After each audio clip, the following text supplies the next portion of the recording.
सूरदास जी ने लिखा है कि भगवान ने माखन चुराया, और भी महापुरुषों ने लिखा है, लेकिन भगवान ने मन रूपी माखन चुराया।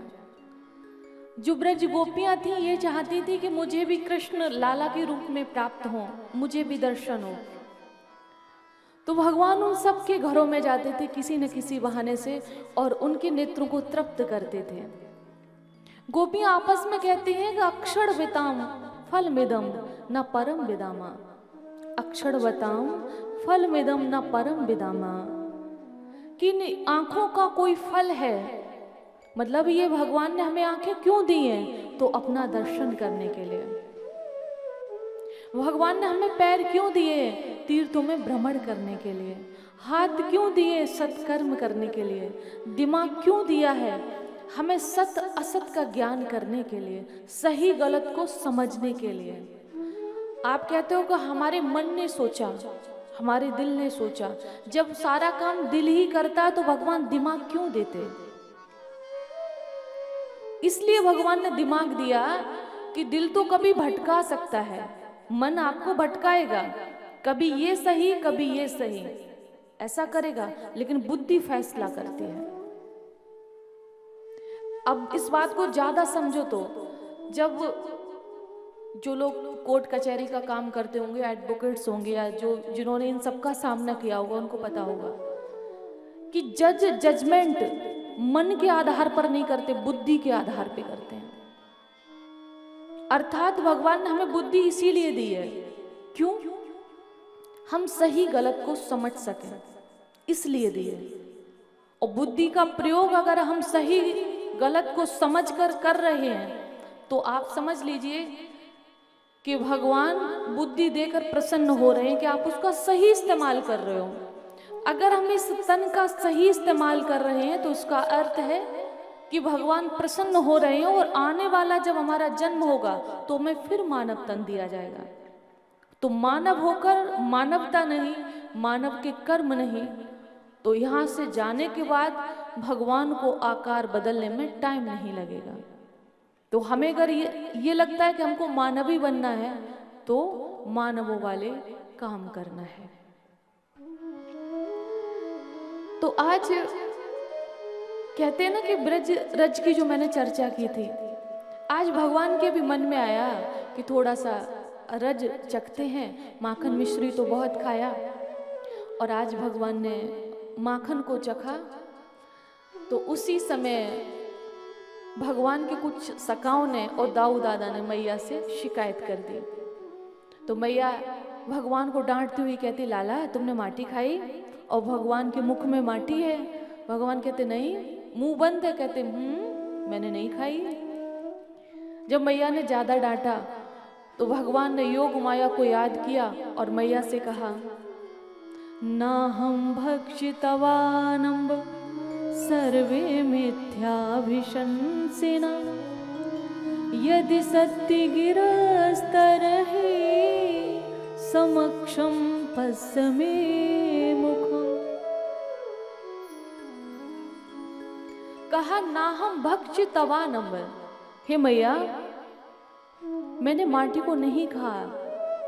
यदि सत्य गिरस्तर ही समक्षम पश्चिमे मुखम, प्रत्यक्ष को प्रमाण की आवश्यकता नहीं है। मैं आपके सामने हूं, मेरे मुख को खुलवाओ और देख लो। और जैसे ही मुख को खुलवाया है मैया ने, तो माटी तो नहीं थी, अनेक ब्रह्मांड, भारतवर्ष, श्रीधाम वृंदावन, पहाड़, नदियां, वृक्ष, समुद्र, इन सब का दर्शन छोटे से लाला के मुख में मैया ने किया।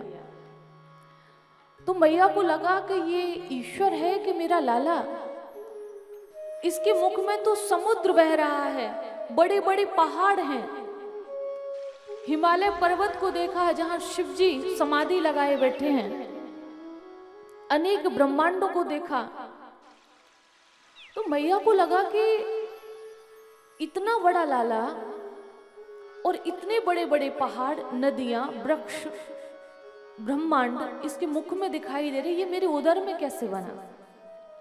जब भगवान को लगा कि मैया डर रही है, भ्रमित हो रही है, हाथ जोड़ने लगी कि मैंने तो किसी ब्रह्म को जन्म दिया है, तो भगवान ने अपनी लीला को समेट लिया। और ये लीला भगवान ने कृष्ण अवतार में भी की है और राम अवतार में भी की है कि जब कौशल्या मैया अपनी आराध्य देव का भोग लगाकर रसोई में जाती है, तो उसने क्या देखा कि एक लाला तो वो है कि जो शयन कर रहा है, कक्ष में सो रहा है, और एक लाला वो है कि जिनका हम आराध्य का भोग लगाने गए वो भोग कर रहा है। एक मंदिर में भोग लगा रहा है और एक सो रहा है। और मैया ने पहले लाला को सुलाया, राम जी को सुलाया, फिर स्नान किया, रसोई में कुछ भोग बनाया, फिर प्रसाद लगाया। और उसके बाद मैया ने देखा कि एक रूप में राम जी सो रहे हैं और एक रूप में मंदिर में भोग लगा रहे हैं। ये श्री रामचरितमानस में लिखा है। ये लीला भगवान ने वहां भी की। अब इससे एक संकेत है कि भगवान हम सबको भी लघु रूप में, छोटे से रूप में, हमारे पूरे जीवन काल में किसी समय हमें भी दिखाई देते हैं, हमें दर्शन देते हैं। अगर आप भागवत का प्रमाण जानना चाहें तो भागवत में ये लिखा है कि जहां 7 दिन भागवत की कथा होती है, वहां भगवान ने अपने भक्तों को वचन दिया है कि किसी न किसी रूप में 7 दिन में एक बार जरूर आते हैं।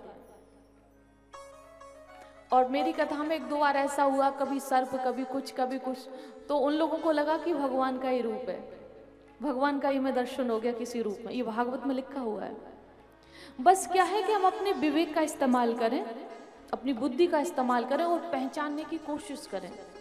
कभी ऐसी विशिष्ट विभूति किसी भी रूप में आपके सामने आ सकती है।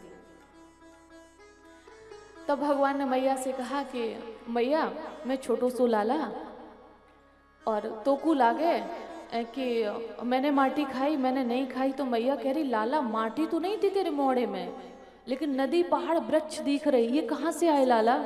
तो भगवान ने कहा कि मैया, तेरा बुढ़ापे का शरीर है, आंखें भी बूढ़ी हो गई हैं, इनमें दिखाई नहीं देता, मेरा छोटा सा मोड़ा है, इसमें ये सब कहाँ से आएगा? तो मैया ने कहा, हाँ लाला, ठीक ही कह रहे हो। बेचारी भ्रमित हो गई। यही तो हमारे जीवन में होता है। कितनी कृपाएं होती हैं माता पिता के द्वारा, संत जनों के द्वारा, गुरुजनों के द्वारा, लेकिन हम उस कृपा को मान नहीं पाते, और मान ले तो जान नहीं पाते। और जिस दिन आप जान लो तो आप ईश्वर की कृपा के पात्र बन जाएंगे, जिस दिन आप ये मान लो और जान लो। आगे की कथा है कि भगवान ने नलकूबर मणिग्रीव का उद्धार किया है, और जो कुबेर के पुत्र थे, जब उनका उद्धार किया तो आज नंद बाबा ने कुछ ब्रज के गोपों को बिठाया और उनसे कहा कि जब से हमारे लाला का जन्म हुआ है कोई न कोई उत्पात होता है, अब हम स्थान का परिवर्तन करेंगे, हमको वृंदावन जाना है। तो अभी तक भगवान कहाँ थे? नंदगांव में। अब कहाँ जा रहे हैं? वृंदावन में।